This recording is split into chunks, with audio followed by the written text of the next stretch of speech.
Alors, que faire quand rien n'a marché jusque-là? Donc, j'ai quand même pas baissé les bras.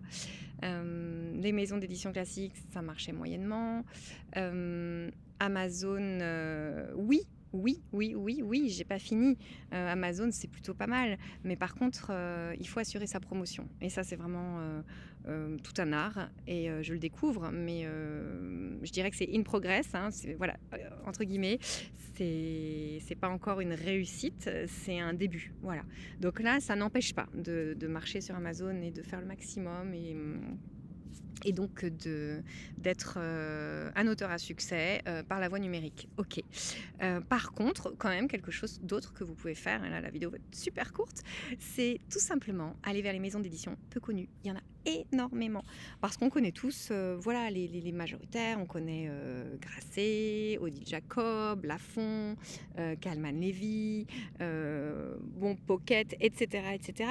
Ce sont les maisons d'édition qu'on a chez nous, en fait, quand on regarde sa bibliothèque. Et ce sont Flammarion, toutes celles auprès de qui j'avais postulé.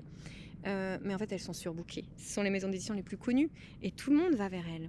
Donc, contrairement à ce qu'on pense, il y en a beaucoup d'autres. Il y en a beaucoup d'autres. Et donc, là, ce que j'ai fait, c'est que j'ai fait le listing de toutes les autres maisons d'édition. En allant sur Internet, vous pouvez les trouver. Il y a des endroits où elles sont listées, les maisons d'édition moins connues.